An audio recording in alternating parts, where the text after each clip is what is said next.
Hi everyone, this is Sanjana from Mockat. And one thing, as I've been coaching for MBA, when we have a discussion about Indian MBA versus overseas MBA, a lot of times one thing which comes up is CAT is an exam which you can give only once a year, right? And that does, add some stress, or sometimes we don't have the ability to take it one more year, and all of that is there. Whereas, if you see exams like GMAT, you can actually take it multiple times, right? So given this, right, how do you deal with it? And the good news for you is that, it really doesn't matter, right? Because even if CAT doesn't go well, you have a bunch of other exams like XAT and NMAT and SNAP and all, where if you do well, you again end up getting into very good B schools, right? And today, to showcase just that, I have Soumita with us, right? Soumita had put in a fair amount of prep when it comes to CAT, but somehow, it wasn't her day. It didn't go as well, even as, she's done in mocks and stuff like that. And we'll talk about that a bit. But she rallied and she prepped for the other exams, and today she's got into SIBM Pune, and I'm sure she has a bright future ahead. So on that note, hi Soumita, thanks for doing this. And I think this is a much needed interview, because a lot of people focus on CAT and only CAT, right? Without realizing that, hey, you have a lot of other options. Because like I said, one exam once a year, it's just a lot of undue stress that, we end up adding. So tell us a little bit about yourself, and then we'll get to discussing this part. Yeah, sure, ma'am. Well, first of all, hi, ma'am. It was a great pleasure meeting you.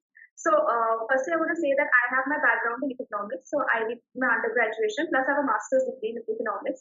And then I took a gap year, especially for preparing for CAT. I did a lot of internships definitely in there. I did a lot of volunteering service, but mainly for the preparation of CAT part, I took the gap year. And then, unfortunately, like as I had planned, it did not go. CAT did not go accordingly. And yes, I went into a bit of like a trauma after that.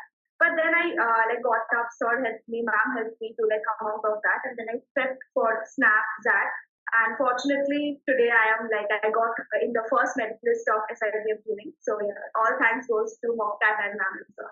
Now that's very nice of you to say, but of course you put in a lot of work. So when I think about your prep, for example, like you said, I mean, there was a lot of like internships and stuff you're doing, and you were doing well there. I mean, I remember for one of your charitable outreach, I think you raised a considerable amount, right? And you were leading the team, so that was there. But in terms of prep, I think you put in a fair bit. You would show up for every class. You've, I think, taken a lot of mocks. So just tell us about your prep journey. What are the sections which were easier, tougher?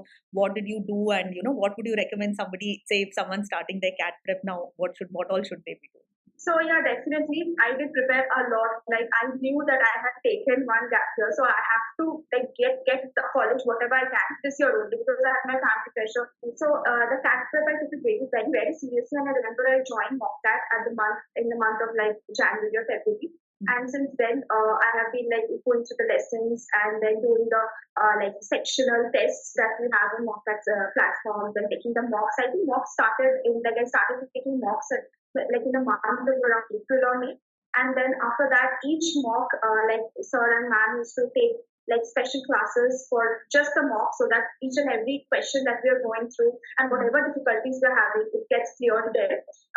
The verbal was fine for me, and one section I was good in once, but given the paper that this year we had, my marks were not that good. That like that coming aside, my weaker section was DILR. So I remember sir told me do at least 100 cases. Then even after you can't solve one case, then come to me. Then after that, if you still find any problem, then do like 200 sets. And then after that, I'm sure you like ace to at least one set in the main exam. So that's how like I started my preparation journey. And after that, the mocks became much more rigorous. And after each and every mock, we used to go to this discussion section. Then we used to take the concept videos and then the concept tests of where each and every chapter we can give a separate test of level 1, level 2, level 3. So that's how I prepared my CAT. And along with that, like once you start preparing for your CAT, the like automatically like gets prepared, because it's like the level of questions is a much more like easier given the time frame. Yeah, no, that's actually a very great point. Like very good points that you spoke about. The DILR, it's not just tough for you, right? It's something we've not studied in school. I mean, I'm an engineer. We've had placement aptitude tests, but CAT DILR, of course, is at a much higher level, right? So it's pretty much it's new for everyone. So given that, practice is something which is absolutely needed. And a lot of times, say watching somebody like a Vignesh who's a 99.9596 percentiler, again, sometimes he has a way also which is a little quicker, or we can get there faster, and so we can get and attack that second case. So I think practicing 100 to 200 cases, that itself is like a very good thing which you did. And second, this bit about omits, right? Again, for a lot of people, when we prepared 6 months or 12 months for CAT, there's a bit of fatigue that sets in after the exam, and we are like, okay, now I can't take one more exam. But 80 to 90% of the syllabus is the same. The exam formats are a bit different, and certain things like we have grammar, or we have like in SNAP we have those single LR questions and things like that, which are of course different. But majority of your prep, if you're going for CAT prep seriously, majority of the prep is done, majority of the concepts is cleared, and then it's more of just continuing and pushing yourself for the next 2 or 3 months. So speaking of CAT, then I mean, you've obviously put in a lot of effort, and your mock scores also were higher than the actual CAT exam. So what do you think, if you're open to discussing it, what do you think went wrong? I mean, again, when I want to clarify here, when I say went wrong, I mean, given that you don't have work experience, you're a general candidate, obviously to get IIM calls, you needed a pretty high percentage. So it's not that your performance not bad, it's just maybe not as good as we were hoping for. So what do you think was going through? What was your mindset when you were, going for the exam, and what happened in the exam? I think one of the main reasons why I was not well in that, because I took a lot of pressure. Like, this is the one exam I have to ace, and this is the 1 year that I have a chance to ace this exam. So one advice I would give to all of the 2024 TAT aspirants is to take it with relax and take it easy. Because even like the worst case scenario, even if you can't get through this year, there is always another year, and it's absolutely fine to take another gap year and prepare, because many people do that. So that was one factor which right now I realize, if I would be much more calm during that exam, I would have aced it much better. Because like even before entering the exam, I remember one of my friends, like she also went with me, and she was like, after the exam, she told me, like, you were not in your sense, you were somewhere else. Like, you were not even realizing the fact that you could go and give an exam, because I was so hyped up. So that is the one thing which went wrong. Like, it's very funny to say, but without cracking the exam, it feels like I cracked up myself during the exam. So that is what exactly happened. So I think if I would be like, I remember during the VILR section, I saw the timer running, and I saw it like there were 20 minutes left, then automatically the 10 minutes. And timer is a big issue, not only for me, I realized for many people. Yeah, a lot of people. So that timer counting back is another pressure which added up, and everything together, and my mindset just went into a numb state. Like that mind numb state. Right. So, and then obviously, we get the response sheet very quickly, and we got the scorecard also pretty quickly. So then what was your mindset like, and how did you sort of then bring up, like you said, you weren't even considering the omits, right? So how did you sort of shift that mindset? So after the exam, I remember I came out of the exam hall crying, and then for the next one day I was crying, and then I called the Vignesh sir, and I told sir, like my entire 1 year of preparation has gone to a waste. Now I don't know what I'm going to do. And sir was very calm, and sir made me understand that this is like you still have your omits. Given the fact I never considered omits, that was like something which got me like I got aback, and I thought, okay, fine. And he said that given the person, like the person you are, like you take a lot of tension given the timer and all, that is the exam which is apt for you. And he told me that, and then he made me understand that like the colleges which are getting like nullified because of that, you have another chance at that. So prepare well for that, and whatever like feeling bad and all this crying thing, you can do it in January after your SAT exam is over. Then you can say that my 1 year is wasted. So that what made me realize that, okay, fine, I have another shot. And then SNAP was there, where you are given 3 chances, and then that kind of like helped me, because even after one chance goes bad, you have the second and the third chance. So it's a lot of mind game. As I said, like preparation is one part and strategizing is another part. So that's like what helped me to come back. Then I realized that, fine, maybe my strategizing part was not well done in that, and I need to work on that during the other exams. So then I slowly, I again thought that yes, I have to get back and I have to do this, because I cannot let my entire time go to a waste. So that's what helped me. Like even though you feel bad, after a point you get back into your sense and you start working. Yeah. no, that's again a very good point, because I mean you spoke about the sectional timer running down, right? So when it comes to CAT, of course, I think most people watching will know that it's 40 minutes and you can't shift in between sections. Whereas in that, it's like an open timer. You can shift between sections, so you can give more time to the section where you feel you'll score well. And when it's like a 3-hour timer, I think we also don't like when it's like 20 minutes left or 10 minutes left, then of course it seems like there's very little time left. But then when it's 3 hours, I think we can be comfortable, we can move around. So again, that becomes a very good exam for a lot of people.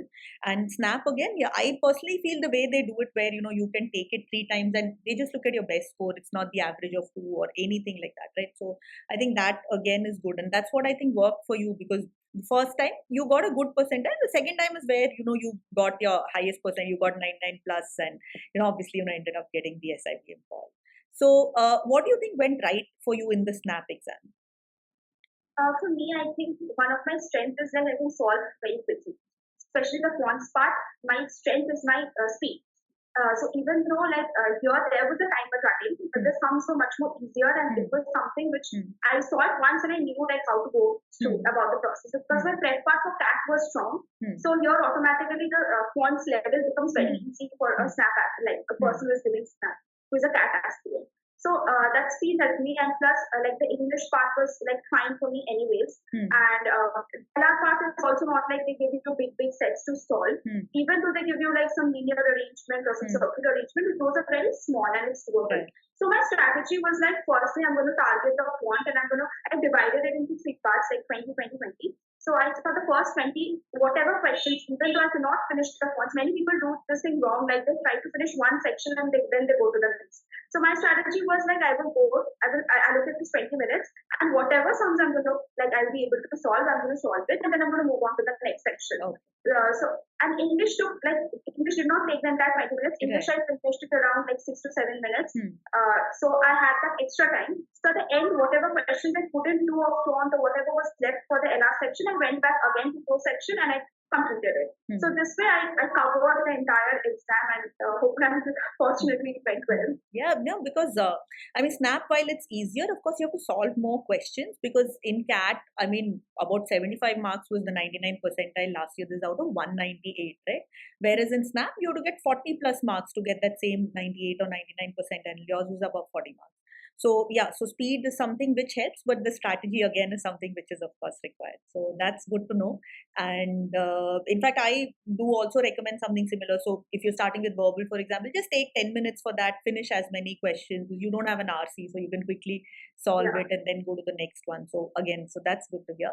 And so what about the interview practice? Because again, I mean, given the fact that, you were stressing out and you had this pressure, you others that, okay, it's this year and that's it. Unlike a CAT where, if you get that same 99, you're getting multiple IIMs, there'll be other B schools and all of that. But here in SNAP, it's SIBM, SCM, HRD, which were the only two. And you also were, I think, pretty clear that, no, I really want to get into SIBM if possible, right? So what was your mindset then, and how did you prepare for the interviews? Because again, the symbiosis colleges, we have the group experience and then we have the interview, right? So that's something extra which is there. So how did you prepare for it and how did it go? So firstly, SNAP for SIBM or any exam for symbiosis, there is this criteria of 50-50. So 50% is entirely when goes to SNAP score, and the entire 50 jump, which is almost half of the entire pair.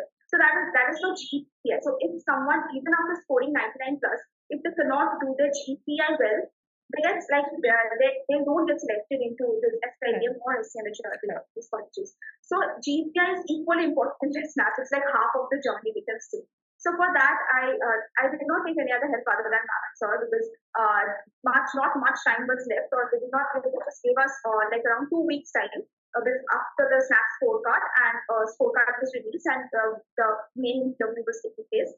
So here it's there are 2 parts, GE and PI. So group exercise is mainly where it's exactly kind of similar to GP, but not exactly a GE. GE is where you are given one topic and you have to say according to the topic. But in GE, they give you one problem statement as we were given in our GE round, and then as a team we have to come to one solution as a whole, or 2 or 3 solutions, whichever the requirement is, and then navigate the entire conversation around that. So I remember talking to ma'am, like told me your answers are very long for PI, you have to make it short and crisp. And then I practiced a lot of sessions with ma'am and Mockat, and then Mockat held two G rounds, which were the only G rounds that I took before appearing. And my G topic in SIBM Pune was like we were given we were given an energy statement, and I don't remember exactly what it was, but it was something like we have to formulate a solution for energy sector, like how much of manufacturing, given five sectors, manufacturing, chemical, IT, and two more, and then we have to rank them accordingly, like how much energy consumption takes place in each of the sector, and then come as a group, we have to come with two major sectors which consumes the maximum energy, and then come up to a solution, a sustainable solution, how we can minimize that energy consumption. So this was the GE topic given to us in SIBM. And for the PI part, there were two panelists. One was a male and one was a female. And first, the male panelist asked me about, since we have to choose a specialization in the first month only, so he asked me what is the specialization that I'm aiming for. So I told him about marketing because that was what in my mind right now that time. So he asked me a couple of questions regarding marketing. He gave me a problem statement, and then he asked me what would be your solutions if you were a marketing head and something like that. Then the thing navigated towards my profile. I had two papers written. So the ma'am asked me about my papers, and even though I was very tense during the interview because just before the day of interview, from suddenly, I don't know, from nowhere, I got 102 fever. So I literally gave up on the interview. I thought I will not be able to sit up and give for the interview. But then somehow, by God's grace, I got that courage and I got that strength back.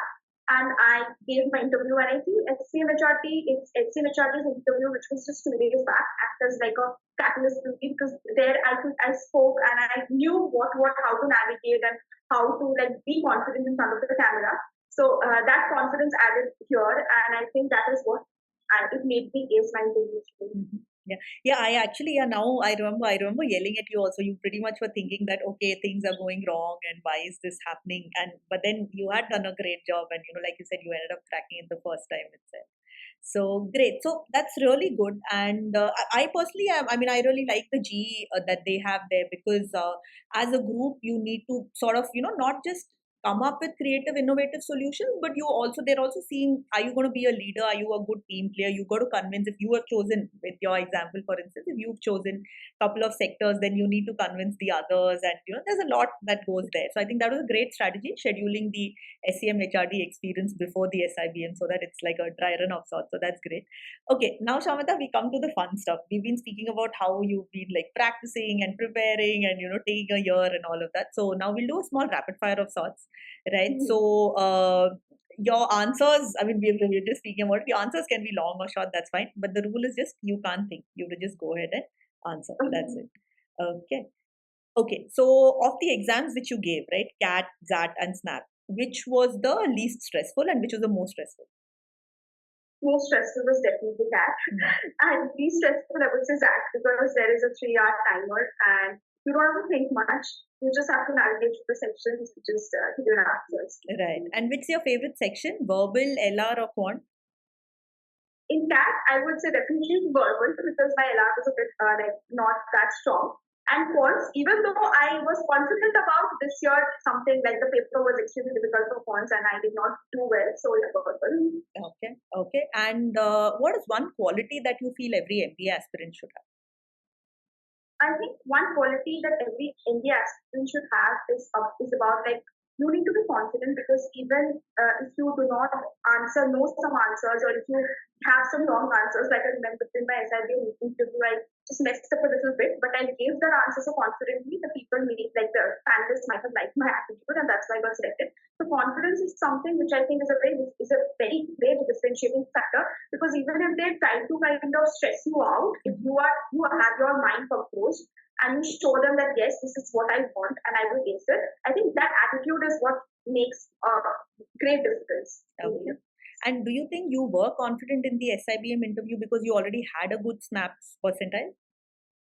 I think, yes, I was. And I was confident because even though I had the tension that my health was not fine But still, I knew that this is the only shot, and I knew this point, like from my past experiences over the last couple of years, that if I'm not confident, I'm not going to excel. And that's what ma'am also advised, like you have to be like confident and have to calm your mind down. So yes, I am confident, and I remember one of the panelists telling me that you don't seem that you have fever because you're answering pretty confidently, and this is not how you perform while you're in a fever. That I thought, okay, fine, like they are thinking I'm bluffing, but They're that was giving something you. else. They were just saying it casually. Yeah. Okay, so your prep with us has completely been online, right? So how has that experience been? Yeah, that is something which I was very skeptical at the beginning because I prefer offline classes, and being it online, I was thinking twice before joining Mockat because I am very bad in like screen time and going through the videos and attending classes and online. But I would say Mockat is very difficult. Like I have seen many other platforms where my friends have taken even it online. Like I don't want to mention the sites. Yeah, but there, like in Mockat, you get like ma'am and sir they teach you in such a way that you don't feel like you are sitting like a screen behind, it's far away. It seems like you're just in front, and they take so much of personal like care in terms of like teaching in academics and point out which mistakes were you doing. I think that is what helped me a lot, and definitely even though being an online platform, I think this is something which helped me ace my exams. I'm very much grateful to her. Okay. I think this question you already answered. We typically ask people what is the specialization. So you already said you want marketing. So let's change it to why marketing. Why do you want to go for that with an economics background? Yeah, sure. So I know that for economics, when I say everyone says why not take finance, but for me, I think I did an internship in between where it was mostly about behavioral science, where we get to know how the psychology of people work, and there I had worked very closely with an organization, Capital Interactive, and there it's an advertising agency. And after that, I had worked a lot on consumer behavior, and that's where I got my interest on marketing. And I wanted to like kind of go deep into this market research area and find out like why a product is basically a particular sector of the people like, and what are the driving factors. And that's what interests me, I realize, more than just sitting and looking into account books for finance. So that's why I chose marketing for myself. Okay. And initially, you were, of course, worried about a gap year, and you were doing internships, but still it counted as a gap year. So, do you feel happy that you took that year? Definitely, because if I wouldn't have taken a gap year, I wouldn't be able to like do whatever performance I did in my XAT or SNAP. Because it is, I know many people do their work because it's very difficult to read their work and then sit 1 year and prepare. But I would suggest that try that 1 year. But if that's not happening, that gap year is very much important because at the end of the day, once if you can convince the panelists that what you have done in your gap year, even though you can do anything like just prepare, but just like tutor students or just do some small internships. I think as far as like that is concerned, it is manageable, and the analysts won't stress you about why have you taken a gap year or why you should have done that or something like that. So I think out of 100%, 85% of the people take gap years, and that is absolutely fine. Yeah, that's good to hear. And so, who have you interacted with more, Vignesh or Sanjana? You can't say both. I think ma'am will, because so after like from the time of the CAT exam had finished, from the entire GPI prep and everything, ma'am you were there, so I have interacted with you more.